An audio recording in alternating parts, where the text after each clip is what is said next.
untuk pembahasan yang pertama yaitu tentang karakteristik mata pembelajaran pendidikan agama Islam. Nah, sebagai mata pelajaran yang wajib dipelajari di sekolah, baik yang umum maupun yang khusus, pendidikan agama Islam ini mempunyai karakteristik yang berbeda dengan pelajaran yang lainnya. Di antaranya yang pertama yaitu pendidikan agama Islam itu merujuk pada aturan-aturan yang sudah pasti. Nah, pendidikan agama Islam ini mengikuti atau ada garis-garis yang sudah jelas dan pasti serta tidak dapat ditolak dan ditawar. Nah, itu adalah Al-Quran dan Al-Hadis. Nah, pendidikan pada umumnya bersifat netral, artinya pengetahuan itu diajarkan sebagaimana adanya dan terserah kepada manusia yang hendak mengarahkan pengetahuan itu. Pengajaran umum mengajarkan pengetahuan, keterampilan, nilai, dan sikap yang bersifat relatif, sehingga tidak bisa diramalkan ke arah mana pengetahuan, keterampilan, dan nilai itu digunakan, disertai dengan sikap yang tidak konsisten karena terperangkap oleh perhitungan untung rugi. Sedangkan pendidikan agama Islam itu memiliki arah dan tujuan yang jelas, tidak seperti pendidikan yang umum. Nah, yang kedua yaitu pendidikan agama Islam itu selalu mempertimbangkan dua sisi kehidupan duniawi dan ukhrawi dalam setiap langkah dan geraknya. Pendidikan agama Islam ini seperti diibaratkan mata uang yang mempunyai dua sisi. Yang pertama sisi keagamaan dan yang menjadi pokok dalam substansi ajaran yang akan dipelajari. Kedua yaitu sisi pengetahuannya, berisikan hal-hal yang mungkin umum dapat diindra dan diakali, terbentuk pengalaman faktual maupun pengalaman pikir. Nah, sisi pertama lebih menekankan pada kehidupan dunia, sedangkan sisi yang kedua cenderung menekankan kepada kehidupan akhirat umum. Namun, kedua sisi ini tidak dapat dipisahkan karena terdapat hubungan sebab akibat. Oleh karena itu, kedua sisi ini selalu diperhatikan dalam setiap gerak dan usahanya, karena memang pendidikan agama Islam ini mengacu kepada kehidupan di dunia dan di akhirat. Nah, yang ketiga yaitu pendidikan agama Islam ini bermisikan pembentukan akhlakul karimah. Pendidikan agama Islam selalu menekankan pada pembentukan akhlakul karimah, hati nurani untuk selalu berbuat baik dan bersifat dalam kehidupan sesuai dengan norma-norma yang berlaku, tidak menyalahi aturan dan berpegang teguh pada dasar agama Islam yaitu Al-Quran dan Hadis. Nah, dan yang terakhir yaitu pendidikan Islam diyakini sebagai dakwah atau misi suci. Pada umumnya manusia, khususnya kaum muslimin, berkeyakinan bahwa penyelenggara pendidikan agama Islam ini merupakan bagian dari dakwah. Oleh karena itu, mereka menganggapnya sebagai misi suci. Karena itu, dengan menyelenggarakan pendidikan agama Islam pula menegakkan agama dan yang tentunya bernilai suatu kebaikan di sisi Allah Subhanahu wa taala. Baik, untuk pembahasan yang kedua yaitu bidang bahasan materi pembelajaran pendidikan agama Islam. Nah, menurut Abdul Ghafur, materi pendidikan Islam adalah bahan-bahan pendidikan agama Islam yang berupa kegiatan, pengalaman, dan pengetahuan yang disengaja dan sistematis diberikan kepada anak didik dalam rangka mencapai tujuan pendidikan agama Islam. Nah, dapat disimpulkan bahwa bahan ajar pendidikan agama Islam adalah segala bentuk bahan atau materi ajar pendidikan Islam yang digunakan untuk membantu guru pendidikan agama Islam atau PAI atau instruktur dalam melaksanakan kegiatan belajar mengajar tentang pendidikan Islam. Nah, materi pokok dalam pembelajaran PAI ini ada yang pertama yaitu aspek Al-Quran dan Hadis. Nah, dalam aspek ini menjelaskan beberapa ayat dalam Al-Quran, menjelaskan beberapa hukum bacaannya yang terkait dengan ilmu tajwid, dan menjelaskan beberapa hadis Nabi Muhammad SAW. Nah, yang kedua yaitu keimanan dan akidah Islam. Nah, pengajaran keimanan berarti proses belajar mengajar tentang kepercayaan. Dalam aspek ini menjelaskan berbagai konsep keimanan yang meliputi 6 rukun iman dalam Islam. Nah, yang ketiga yaitu aspek akhlak. Dalam aspek ini menjelaskan berbagai sifat-sifat terpuji atau akhlakul karimah yang harus diikuti dan sifat-sifat tercela yang harus dijauhi. Nah, yang keempat yaitu aspek hukum Islam atau syariat Islam.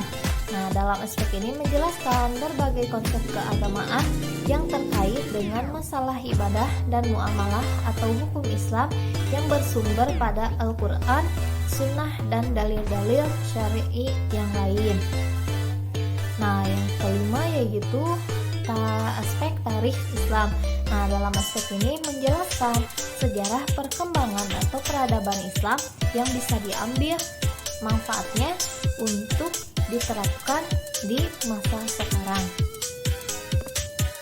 Baik, untuk pembahasan yang ketiga yaitu tentang dasar filosofis pengembangan dan inovasi materi pendidikan agama Islam.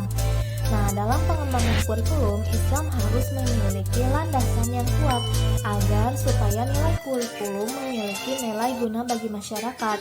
Nah, landasan kurikulum terdiri dari beberapa landasan, yaitu ada landasan filosofi budaya, sosial, budaya, dan psikologi. Nah, pendapat tersebut serupa dengan Abdul Majid dan Dian Andayani yang dikemukakan oleh Murray Green mengatakan bahwa landasan kurikulum terdiri dari landasan filosofi, sosial, budaya, dan psikologi. Nah, perkembangan ilmu dan teknologi melengkapi landasan tersebut dengan landasan manajemen menurut Abdul Majid dan Dian Andayani 2004. Salah satu landasan yang termasuk dalam hal ini adalah landasan filosofis. Secara umum, ruang lingkup filsafat adalah semua permasalahan kehidupan manusia, alam, dan alam sekitarnya. Hal ini juga merupakan objek pemikiran filsafat pendidikan, meliputi hakikat pendidikan, hakikat manusia, hubungan antara manusia, filsafat, dan pendidikan, serta agama dan kebudayaannya. Dengan demikian, ruang lingkup filsafat pendidikan adalah semua upaya manusia untuk memahami hakikat pendidikan.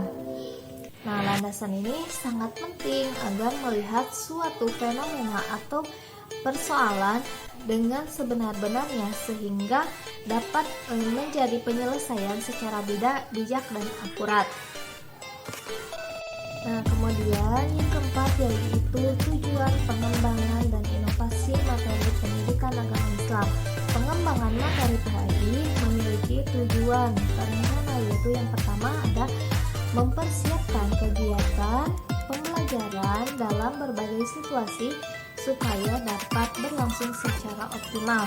Yang kedua yaitu meningkatkan motivasi mengajar untuk mengelola kegiatan belajar mengajar.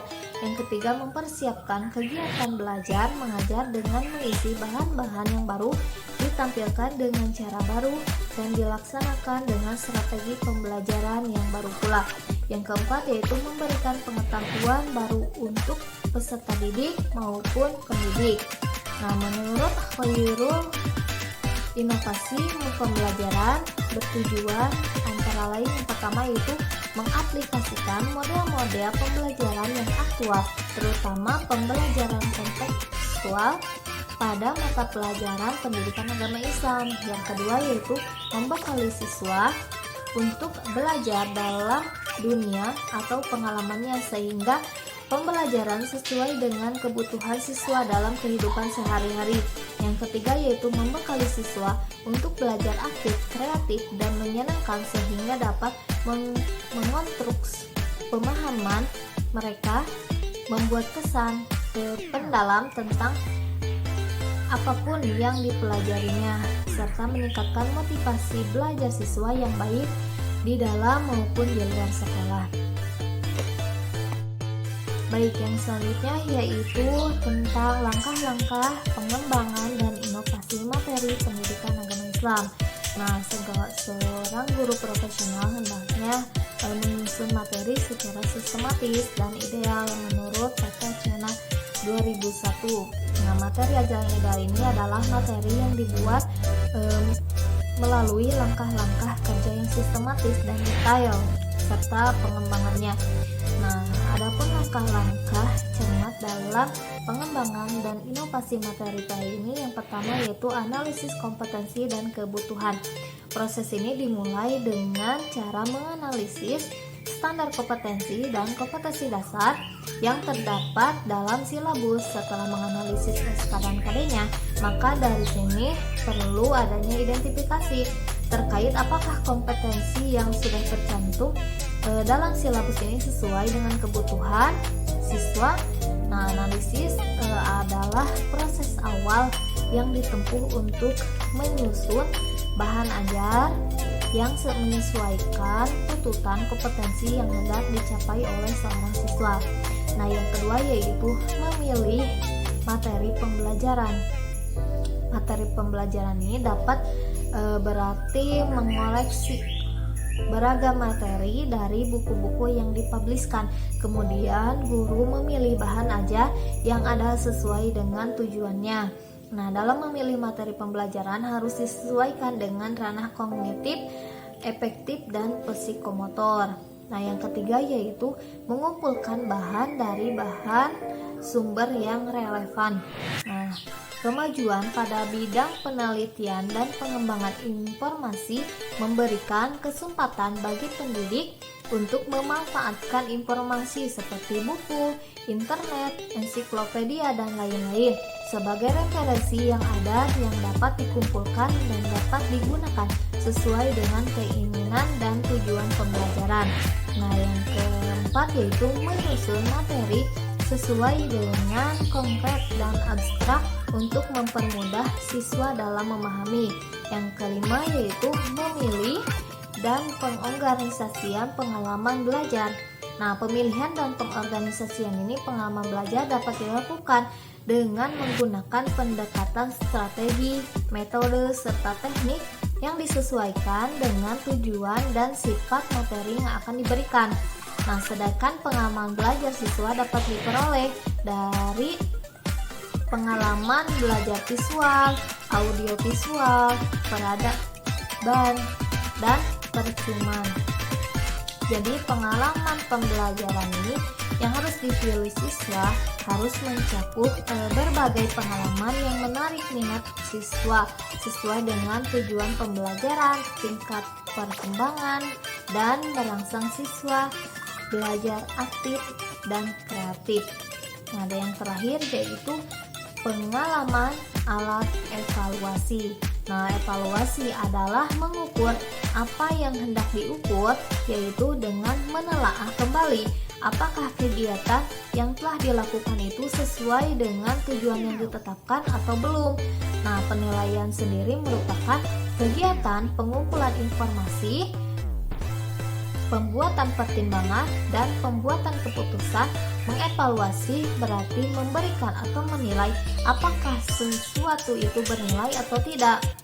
Nah, evaluasi ini berfungsi untuk memberikan informasi akurat dalam kemampuan akademik siswa.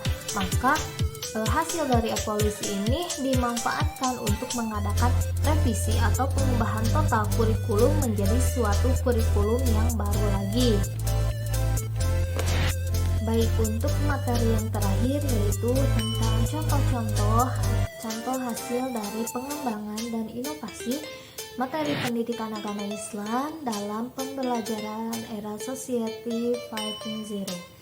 Nah, Society 5.0 merupakan sebuah ilmu pengetahuan yang berbasis modern yang memanfaatkan teknologi internet, kecerdasan buatan. Nah, pengembangan inovasi materi yang berkembang sejak dini di Indonesia yaitu yang pertama ada pengembangan materi akidah akhlak berbasis aplikasi Kuiper School. Nah, pengembangan materi ajar akidah akhlak berbasis Kuiper School merupakan pembelajaran yang berbasis Kuiper School yang efektif untuk pembelajaran mata pembelajaran pendidikan agama Islam. Materi yang dikembangkan memiliki karakteristik sebagai berikut. Yang pertama yaitu bersifat online dan mencakup berbagai komponen media yaitu teks, gambar, dan video yang diinput melalui aplikasi Kuiper School.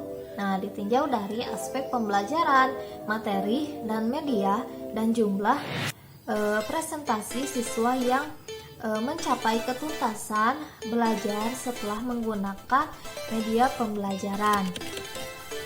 Nah, salah satu kontribusi pengembangan materi PAI berbasis Kuiper School dapat berkolaborasi dengan teknologi informasi dan komunikasi dalam pembelajaran adalah tantangan tersendiri bagi dunia pendidikan Islam. Nah, terkhusus pembelajaran berbasis online.